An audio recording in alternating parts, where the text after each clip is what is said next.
Good morning. Welcome to Fishing for Bees. We're up here checking these honey supers that we got being cleaned out and picking up the robbing station. So this is the second video on how I clean my honey supers the gentlest, softest way. So they're not quite done with them. I may have put some of these on some colonies that were not strong enough, but I wanted to spread out the honey that I was feeding back to them. It's been on here a week. And they're still appear to be working some of them, so I'll show you how they look up top while they're working it. I do have some other frames that were cleaned this way that will do the side-by-side comparison in this video between the robbing station and cleaning them above your inner covers. So just to recap, I bring my extracted honey supers up here and I put them above the inner cover. Right, so whether it's a double configuration such as this one or a single, put that inner cover above your brood nest. In my case it's deeps, and then put your supers above it and then your lid on it, and that's how I clean them out.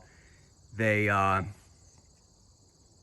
know it's there, but they don't recognize it as their brood nest, so the queen should not go up there and lay.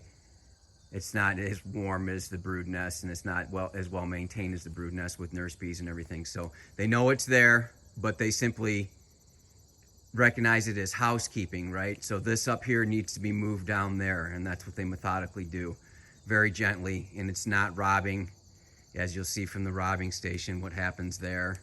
And I only set up a small robbing station. I could not imagine if I laid all these supers out, the carnage that would happen in the spreading of diseases and everything else that I'm trying to avoid. So I'm a little bit ahead of myself because I do know what the robbing station looks like. Anyways, I'll show you what they look like while they're working the top here. So here you go. This is what it's like when they're working the top. They're pretty calm. And I did put in here some frames that were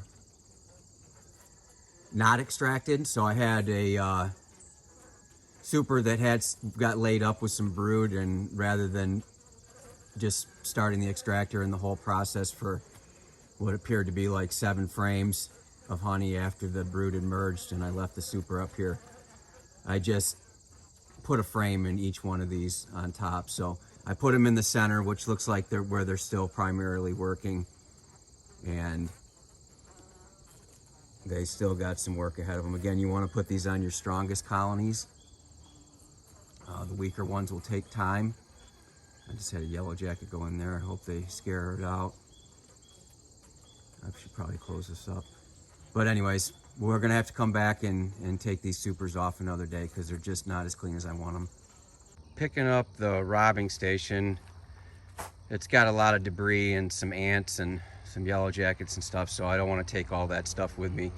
So I'm going to show you the inside of the robbing station. This only had 3 frames in it. Empty out these contents, take the frames home, and we'll take a closer look at the frames and compare them. But anyways, this is the inside of the robbing station. So many dead, so many wax bits. This was left up here a little bit longer, and most people wouldn't leave it up here that long, but you know, we got some ants. But look at all that dead.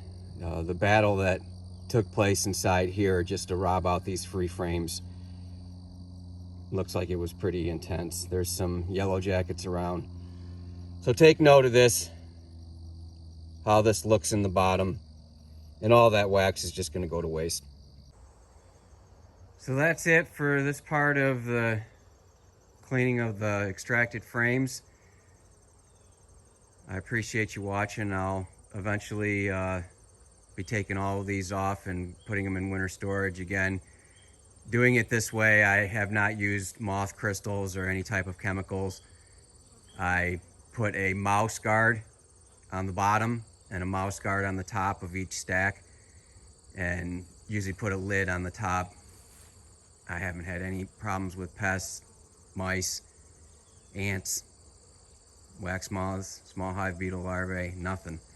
Have not had a problem, but you got to give it the time. You got to get them perfectly clean. Any resources inside of those frames, and you're going to potentially have problems. One of the other things that I don't allow to happen, it does happen, but I tried not to allow to happen, is for them to be laying in my honey supers. So the queen to get up in those mediums and start laying.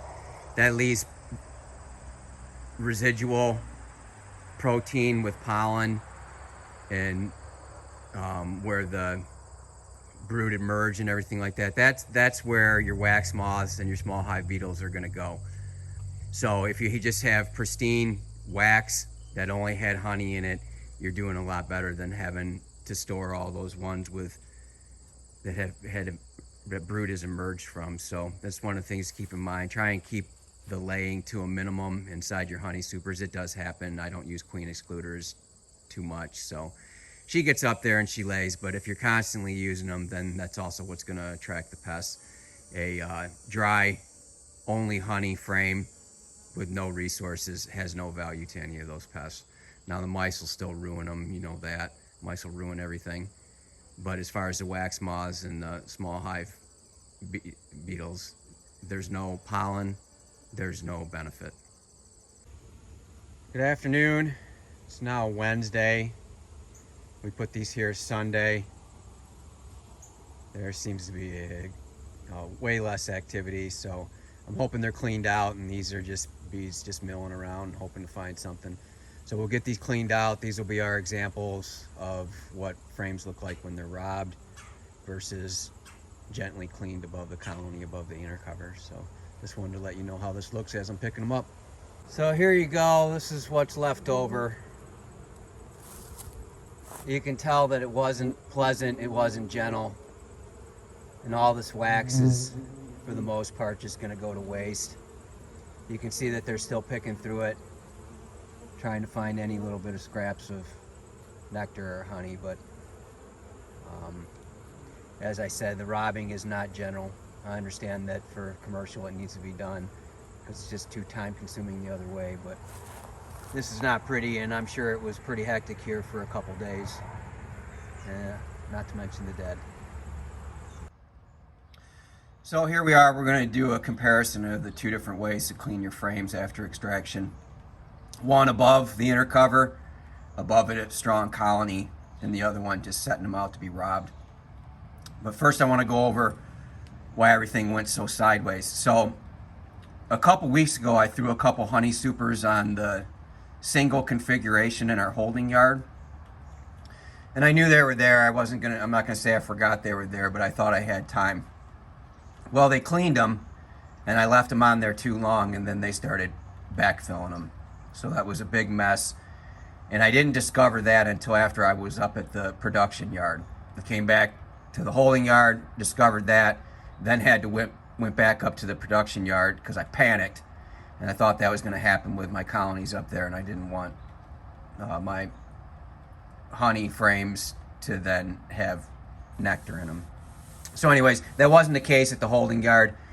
Although they weren't completely done, I put out the 4 to be robbed, which gave us some good examples of being robbed. So I just want to go over the pros and cons. I made some mistakes, so I want to make sure that those are clear.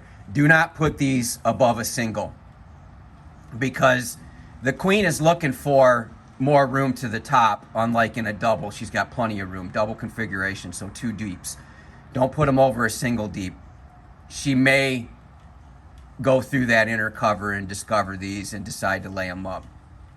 So don't put them over a single. Only put them on your strongest colonies. Again, at my holding yard, I put them above singles. I put them above, at the production yard, I put them above singles. I put them above my weaker colonies, and it just doesn't work. And I did it again. I shouldn't have done it. I know not to do it, but I sit back and I think, well, they really need to be fed.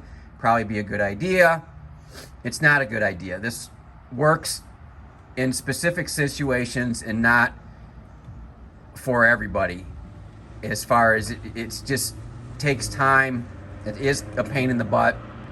But the fact is they do come out cleaned more gently and it's not a robbing frenzy where you're killing a bunch of bees. So anyways, don't put it over a single, only put it on your strongest colonies. I've toyed with the idea, well, if you put it over a single, could you put a queen excluder in there? I'm not doing it. It works best over your strongest colonies for a short period of time. If it's a strong colony, 2 days, they're going to be done. Maybe 4 at the most. Do not stretch it out to a week, which I did. I had some problems. There have all been since fixed, but I don't want you making the same mistake and having the queen discover it. So again, your strongest colonies, your double deeps, and leave them on there a short period of time. But anyways, these ones in the back are the ones that were cleaned above the colony. And now I hope this comes out. I'm gonna try and get different views of it. You can see the edges are not ratty and they're not tore apart. And actually, it appears, because they're smoothed over, that there was actually some repairing taking place while they were robbing it. Now you can see this one is a little deeper. That would be from extraction. It got pulled on with the knife. But still, look at the cells.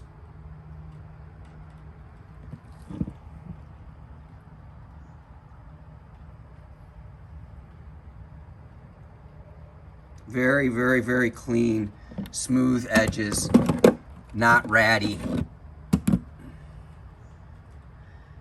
I got 3 examples of each. I didn't go and get the extreme examples.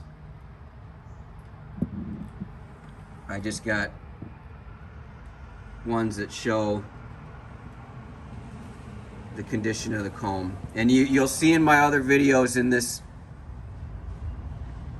series, or in this video here, that what the robbing stations look like underneath, and the dead bees, and the amount of wax that is just lost. It's just flaked off, thrown around. With the robbing stations, you have to keep in mind, you're not just feeding bees, you're feeding hornets, you're feeding ants if they come, you're feeding wasps. I've seen everything at these robbing stations, including caterpillars. So that's another reason why I don't like the robbing stations. I don't like to introduce pests or anything like that into my pristine honeycomb. This is what I use to extract. This is what I eat. This is what I sell. I see some scary stuff online as far as safe practices, but anyways, that's for another video. So these ones in the back here are robbers. And hopefully that's coming out. So this was not extracted. That's not because of a knife pulling on it as I'm getting the comb off. And look at the edges.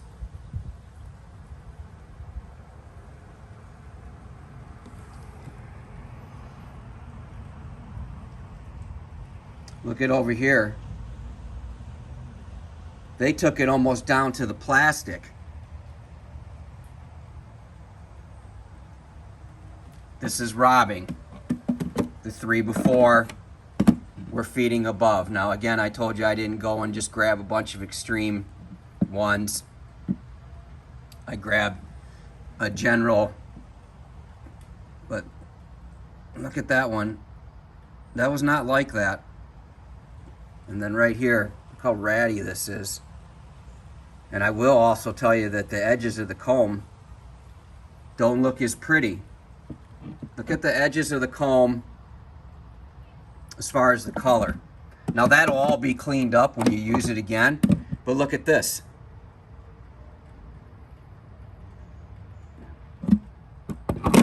They'll clean that up as far as it looking a little bit dirty, and then it'll become pristine again. I did grab this one because I thought this one was really neat, curiosity wise. So where the honey rainbow was, this one's been laid up quite a bit for one of my honey supers.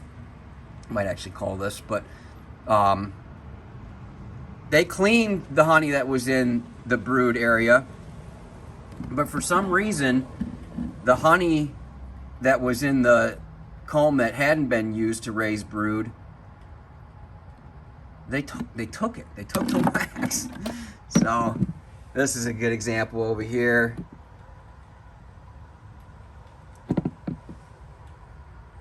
It's just tore up. So there you have it. 2 ways of getting it done. Both ways are effective. Both ways are fine.